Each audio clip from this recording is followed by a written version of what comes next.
lingkod, si Chef Roy. Magandang umaga po. Ngayon po April 5, araw po ng Biyernes. Isang linggo na po nakalipas mula noong Biyernes Santo po na kamatayan ng ating Panginoong Hesus. Sa umaga po ito, may babasahin po ako para sa inyo. Pakinggan po natin at maganda po ito. Mababasa po sa John 20:24. Pakinggan po natin. Nung pong nagpakita ating Panginoong Hesus sa mga alagad, nakasara po ang pinto dahil sa takot po sa mga Hudyo. Tapos si Jesus po, kahit sarado ang pinto, bigla pong dumating, pumasok po sa loob ng bahay kung nasaan ang mga alagad niya. Kahit nakasara ang pinto at bigla pong nagsalita, nagulat po sila. Sabi ni Jesus, sumayin niyo ang kapayapaan. At isurkat ko lang po, wala po doon si Tomas. Isa sa 12 alagad si Tomas. Kaya po nung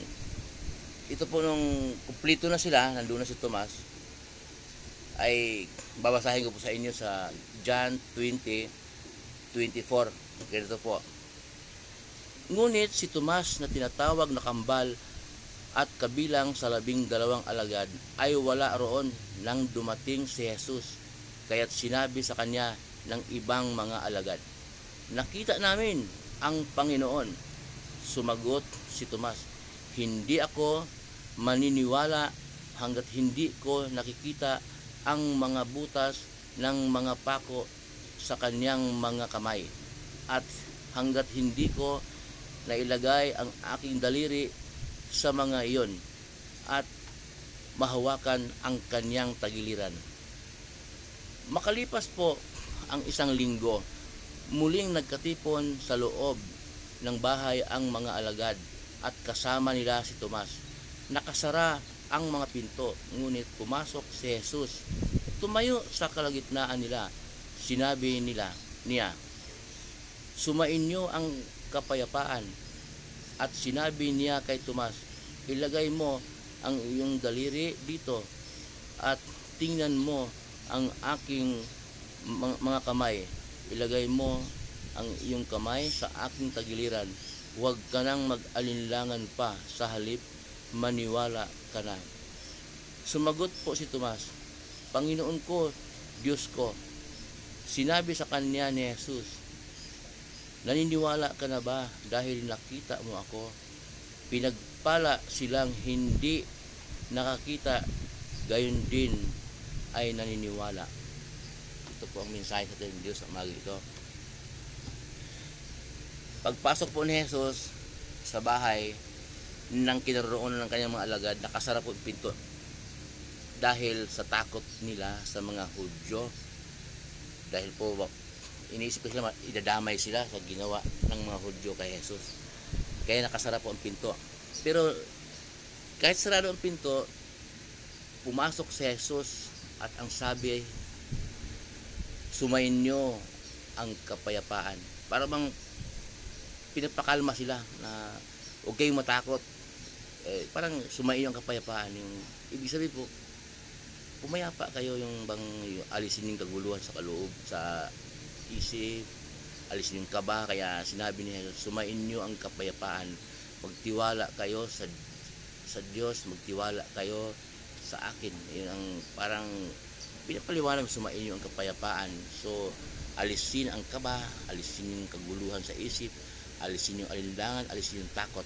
Yun ang ibig kong sabihin noon, sumain nyo ang kapayapaan. Huwag kayong matakot dahil kayo ay pinagpala ng Diyos. Yun, hindi po lahat ng tao kasi pinagpala ng Diyos. Kaya yun ang sinasabi ni Jesus. At si Tomas po ay kabilang sa 12 alagad. Pero hindi siya naniniwala. Parang pilosopo pa nga eh. Nung unang nagpakita ang ating Panginoong Hesus, sabi ni Tomas, hindi rin siya maniniwala nung kinikwento ng kasamahan niya na kapwa alagad ni Jesus. Sabi ng mga ibang alagad ni Jesus na nakita namin ang Panginoong Hesus. Ay namimiliso po pa nga eh. Hindi rin siya maniwala hanggat hindi niya nakikita ang mga butas ng pako sa kamay ng ating Panginoong Hesus at hindi niya nakikita ang butas sa tagiliran ng Panginoong Hesus. Kaya po, ang Panginoong Hesus, dahil pinili talaga ng Diyos si Tomas na maging kabilang sa 12 alagad at kabilang siya na magpatotoo tungkol sa muling pagkabuhay ni Jesus. Talagang siya ay pinagkalooban ng Diyos ng biyaya na magiging kabilang sa 12 alagad. Ay talagang nagpakita muli ang Panginoon. Talagang hindi po aksidente, ang Diyos po ang naglagay sa sitwasyong yun na kumpleto sila, nandoon si Tomas para magpakita si Jesus at papasok ulit kahit sirado yung pintuan at muling sinabi, sumain niyo ang kapayapaan at maniwala ka na Tomas. Sinabi ni Jesus na nung pagkasabi ni Tomas na Panginoon ko, Diyos ko, sinabi ni Jesus na naniniwala ka na ba dahil nakita mo ako? Sinabi, dinugtong ni Jesus, subalit mapalad ang hindi nakakakita sa akin, subalit naniniwala sila.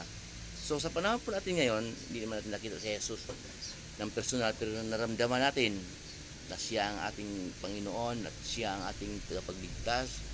Ang kanyang kamatayan ay napakahalaga po sa atin. Kung walang kamatayan ay hindi po tayo mapatawad ng Diyos Ama sa ating mga kasalanan sa Kanya.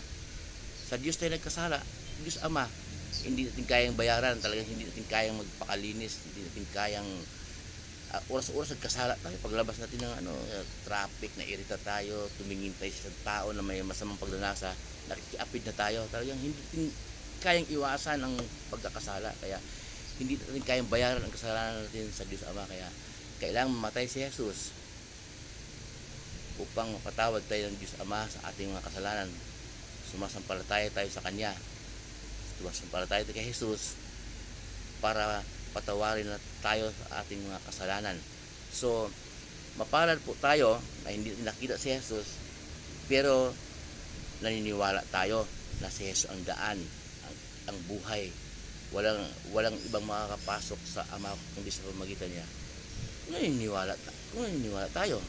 Pero kung hindi tayo maniniwala, hindi tayo pinagkalooban ng Diyos ng kaunawaan upang maunawaan ang mga bagay na yun. Dahil hindi po yun nalagdaan sa katalinuhan. Cum laude ka man, top notch sa school, mataas pinag-aralan mo, matalino ka pero ginagamit mo sa kapilsupuhan. Hindi mo talaga kayang unawain yung mga bagay na yon. Pero pwede po natin ihiling sa Diyos na Ama, pagkalooban mo ako ng banal na espiritu upang manguna sa puso ko at manguna sa aking isip na maunawaan ang mga bagay na yon tungkol sa Panginoong Jesus. Muli po, magandang umaga po, si Sipre, ang lingkod.